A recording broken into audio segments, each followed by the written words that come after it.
your natural tooth position. Okay. Can you see how much of tooth has to be reduced for the lateral here? Okay, it was completely rotated. So if I need to completely cut this much of tooth structure, I am going to expose my dentin. Okay. So pulpal exposure is later. Dentin should not be exposed. Okay. So and we have so much of enamel here also. You are going to reduce all those things. So instead of cutting the tooth structure so much, okay, what we did is we did a ortho treatment to relocate that lateral in the proper position.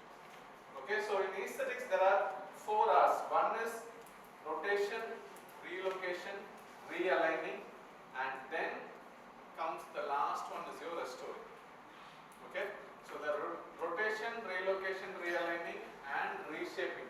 With these 3 R's, most of your smile makeovers will be done. Okay, if you are not able to make a good smile makeover with rotation, relocation, and reshaping, then only your restoration comes in part, and then only your Venice comes in part. Okay, so in this case, first we went on with an ortho for realigning that lateral, and slightly we close the space also, very minimally, how much ever you want, and then we went on with the ceramic laminates. And that is your post-op. So that's your pre-op and that's your post-op. Okay. So what happens? So now you have a question of like, so why not you could have completed this with an ortho only? Like, why you want to go for a Venice here? In ortho, you can just close the space. That's all. But you can't beautify the tooth. Okay, you can't change the size and shape of the tooth. So what we did is we slightly relocated the rotated lateral, and then we went on with the ceramic laminates to give a beautiful smile. Okay. And that is a 4-unit ceramic laminates which has been done. So that's your upper one is your pre-op and the lower one is your post-op. There are 4-unit ceramic laminates with a minimal preparation. And that's how your ceramic laminates looks. And you can clearly see the characterizations, membranes, and the anatomy, all those things.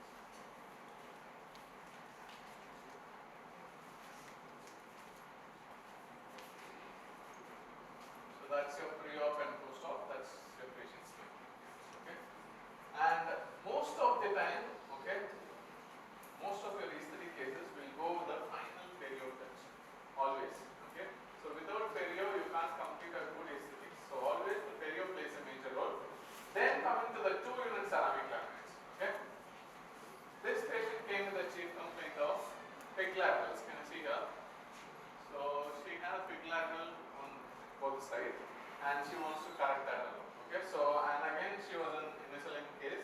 So and with an Invisalign we are not able to close the space completely because there was a pig lateral. Okay, so what we did is we did a 2-unit ceramic laminates. Just for this laterals alone, we did a ceramic laminates. So that is your pre-op and post-op, pre and post. And can you see the color matching? Okay, plays a major role, and for that your DSLR pictures are going to give you a complete idea about how the color is, how the characterization, white spots, everything will be conveyed to your technician. So if you take a good picture and send it to them, which is more than enough. Okay, so that's your single unit lateral veneer, and that's your close-up shot. So can you see the characterization white streaks here? The same thing which is there in this tool has been replicated in this. Okay, so if you just send a good picture and if you choose a good lab technician, you're going to get a good job. So that's your pre-op and post-op in 1, 2, 2, 2, and that's your preparation picture. So can you see that? There's no much preparation. I'm just creating a space here and then a very mild finishing, that's all. Okay, so I'm not going to cut the tooth structure more, and palatally there is no reduction. Okay, that is one of the advantage of your ceramic laminates. Palatally there is no reduction, and that is your pre-op and post-op. Pre-op and post-op. So just 2 laterals. Okay. And the most challenging task in aesthetics is doing a single unit ceramic, because matching the tooth color with the adjacent tooth is going to be very, very difficult. Doing a 6-unit, 8-unit laminates are much more easier, but doing a single unit and matching it to the adjacent tooth is going to be very difficult. Okay, so the most challenging is your single unit ceramic laminates. Okay, and aesthetic dentistry is not doing 8-unit, 12-unit laminates.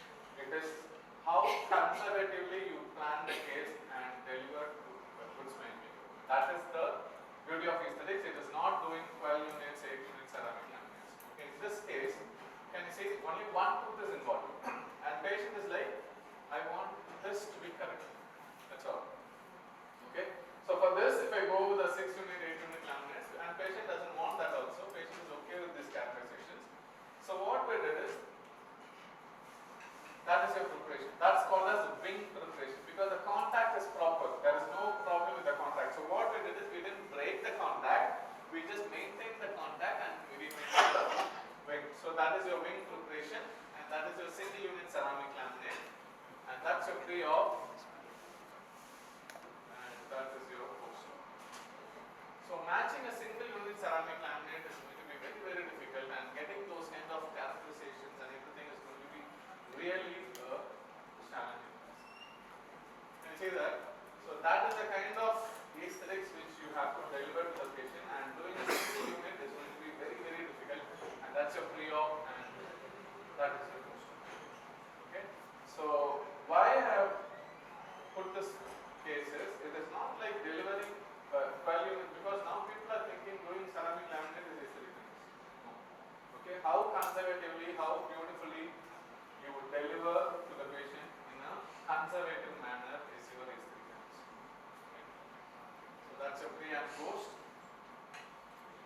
And we have seen a minimal preparation. So now moving on to a ultra conservative veneers. Ultra conservative veneers in the sense like now we have seen the full tooth preparations, right? Now we are going to do only the partial preparation. So patient came with a shape complaint of diastema.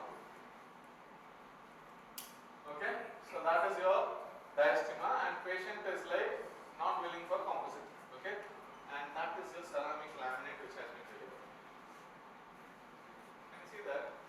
And the preparation is only in the center, and veneer is also only in the center. Okay, this full is a natural tooth. This part is only a ceramic laminate. I'll show you the preparation.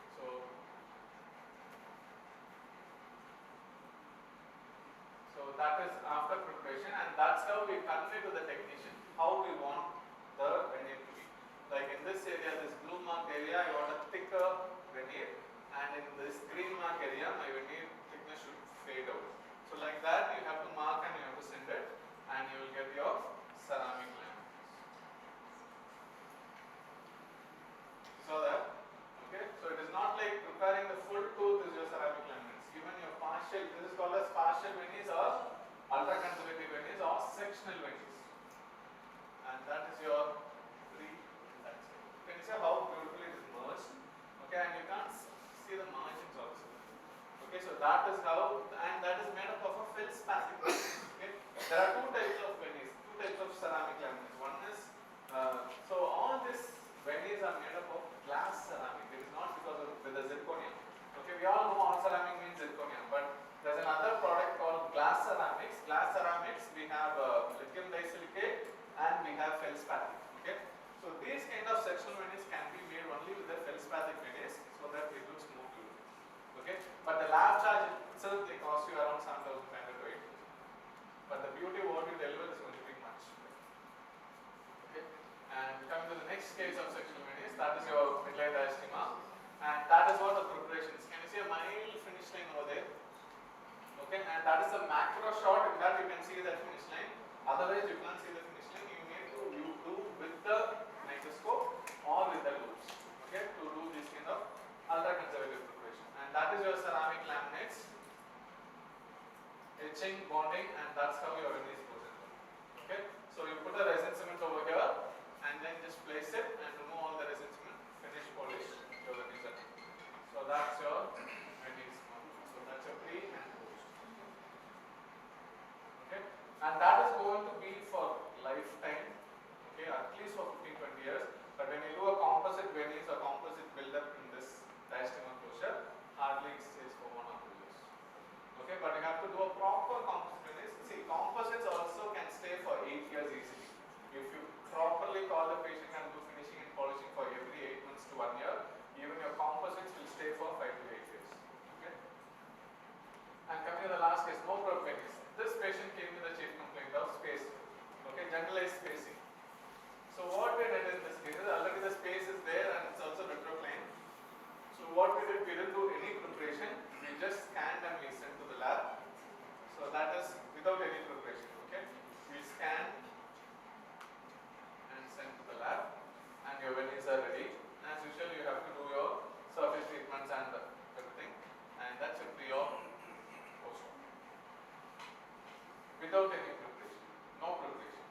have beautiful spacing, everything.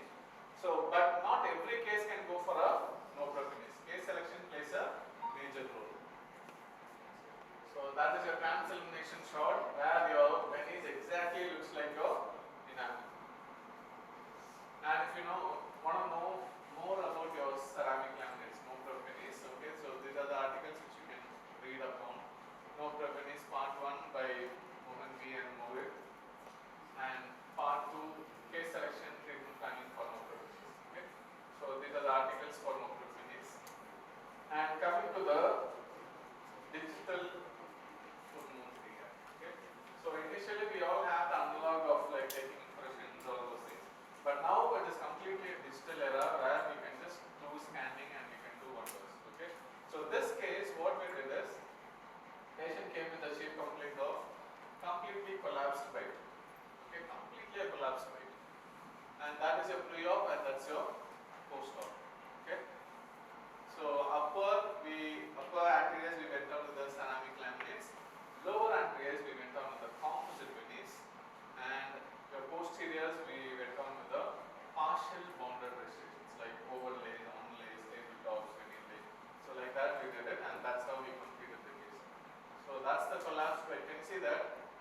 It was completely collapsed. So first what we did is we increased the vertical dimension, VD, okay, using a digital thing. So I'll just show you how we did it. So that's your right and left. That's your smile picture, pre-op and post-op. So that is called as a Coy's appliance. Okay, Coy's glass. So using that, first what you have to do is you have to deprogram it using a Coy's appliance, Coy's deprogrammer, and then you have to guide the patient to bite in a centric. After patient bites in a centric bite, you are going to put the Coy's glass and you are going to position the patient's head, and you are going to take one shot like this, and you are going to do a digital scanning. Okay, with the same bite, and you're going to send this picture and the digital scan to the lab technician. He is going to completely digitally articulate the case, and he is going to raise the VD and remove. That simple as that now because of the digital. Okay, so that's your Coy's glass, and that is your PMMA temporaries. Okay, so first what we did is we increased the VD, and directly instead of going with the ceramics, we went on with the PMMA actually. Always your full mouth has to go with the PMMAs, and then patient has to get accommodated for that new VD. Okay, so once the new VD is accommodated by the patient's muscles and joints, at least for 3-4 months, patient will be with this. After 4-5 months, you call the patient and one side, first this side alone we'll remove it and we'll give a permanent, and then we'll remove this side and we'll give a permanent, and then we'll come for the upper anteriors and then we'll go to the lower anteriors. So that's how you have to plan your case. Okay, so that's your PMMA and that's your permanent. So upper 6 unit ceramic veneers, your this thing premolars we went on with the veneer lay, and here there is an FPV, and the premolars we went on with the veneer lay, and then lower anteriors with the composite veneers. Yeah, so globally dentistry runs in only in these 4 ways. Okay, either it is a poor quality dentistry, wrongly diagnosed dentistry, quick dentistry, and specialty oriented dentistry. The most dangerous is this one. Yes, if I'm an endodontist, if I'm a smile specialist, most of the patients I'll go with a conserving dentistry. Okay, if I'm an implantologist, okay, most of the cases, instead of doing a post and growth, obviously I'll go for an implant. Okay, if I'm a prosthodontist, I'll go with a bridge. Okay, so if a same patient goes to a 10 different dentists, that patient is going to get a 10 different treatment options. Yes or no? Okay, is that right or wrong?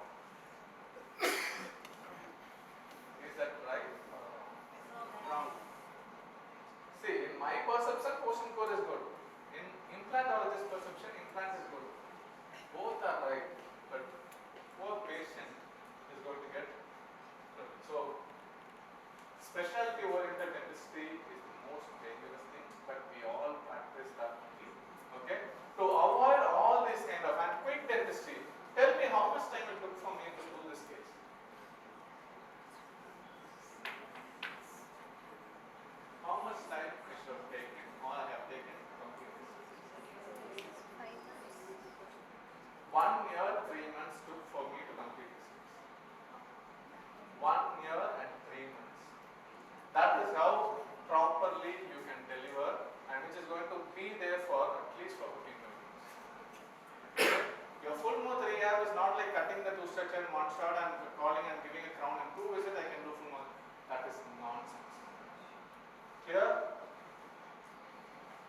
So to avoid all these kind of poor quality dentistry, quick dentistry, specialty oriented dentistry, one thing which you have to do is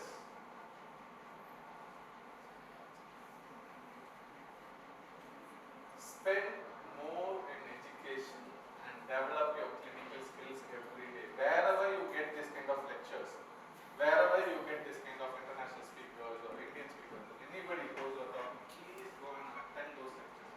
Please go and attend conferences so that you get so much of knowledge. Please go to international conferences so that you know where we actually stand. Clear?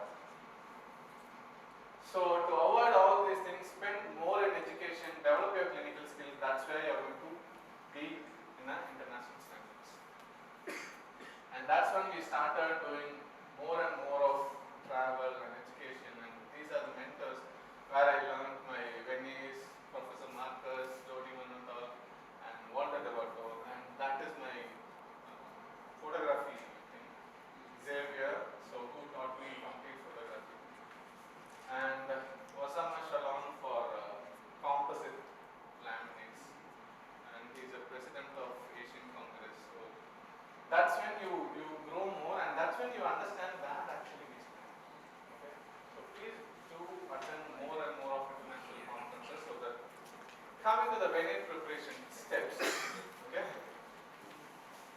time is 15 minutes. So labial reduction, interproximal extension, sulcular extension, and lingual reduction. So these are all the major things which you are going to do. Exactly your crown preparation. Okay, but only thing is we don't do a palatal reduction. So first step, what I am going to do is depth cut, and I am going to give you the verse also, so that will be useful for you, and you can start your practice. So depth cut, and you are going to use DM 303 or 103 per for giving a depth cut. 303 will give you 0.5 mm reduction, 305 will give you 0.8 mm reduction. So why we are giving this depth cut is, we might not know how much we are reducing. Okay, so when you use this depth cut and when you reduce, you exactly get a 0.5 mm reduction. Okay, so that is called as depth cutting burrs. Coming to the step 2, labial and proximal reduction. So for labial reduction, the burr what we are going to use is TR26F, and for proximal reduction we are going to use TR25F. Okay, for the labial reduction we are going to use TR26F, and for proximal reduction we are going to use TR25F. So after depth cut, okay, what you are going to do is you are going to reduce the remaining enamel till the pencil marking goes. Okay, can you see the depth cut has been marked with the pencil? Till this pencil marking goes, using a TR26F, you are going to do the labial reduction. So once the labial reduction is done, I told you right, in proximal there are two types of preparation. One is a slice preparation where you cut the contact area and go beyond. The second one is maintaining the contact area, which is a wing preparation. So we have two types, one is wing preparation and the one is slice preparation. Okay, so that is your proximal reduction. So for proximal cutting and for slicing, the burr what you are going to use is TR25F burr. Okay, TR25F burr is a thin burr which will not cut the adjacent tooth structure. Okay, so it will be very thin. So your wing preparation is going to be, this is the contact area. Your wing preparation is going to be like, you go a little deep and then you come out of the contact area. You don't break the contact area. Whereas in TR25F for slice preparation, you are going to cut the contact area and go inside. Okay, so that is the difference between the wing and the slice preparation. Coming to the cervical reduction. Cervically, you are going to keep the finish lines at equigingival margin. Okay, so equigingivally you are going to keep the margins. Don't keep it supragingivally. Aesthetically it will be seen out. And don't keep it subgingival also, because the bonding will not happen, because there will be bleeding and trabecular fluid seepage. So always keep it equigingival finish lines. And incisally you have 4 designs. You have window preparation, you have a butt bevel preparation, and you have overlap preparation. Okay, so coming to the window preparation. So the indication for the window preparation is if the patient is having an edge-on-edge bite. Okay, if the patient is having an exact edge-on-edge bite, in those conditions only you can go for a window preparation.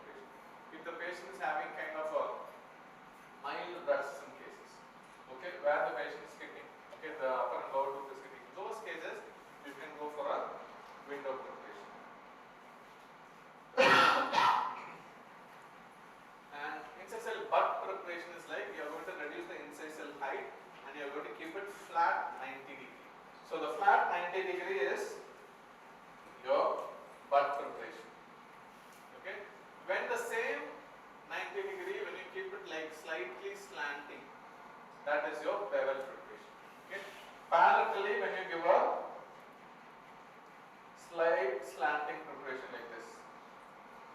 Okay, so that is your 45-degree bevel which you give it palatally. Okay, so that is your bevel preparation. So whenever the retention is less, okay, you can go for a bevel. Whenever the retention is good, you can go for the butt preparation. So that's your incisal butt and bevel preparation. And coming to the last, overlap preparation.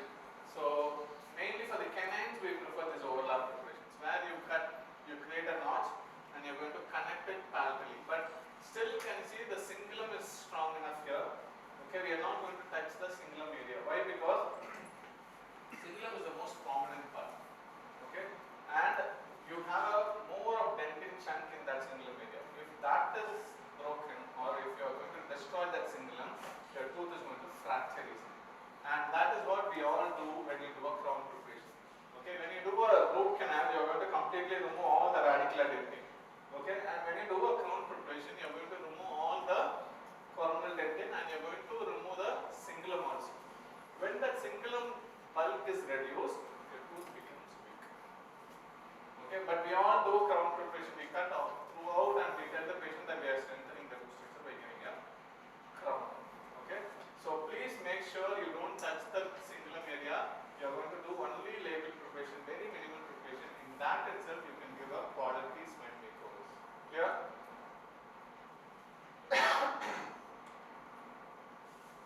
And then after you complete your preparation, you are going to do a finishing and polishing. Okay, because we are going to bond it. We are not going to cement the veneers with the GIC. We are going to bond it with the resin cements. Okay, for bonding with the resin cements, you have to use your resin cement. So for that, you need a polished surface. Okay, you should not have a rough surface like your crown preparation. You should polish your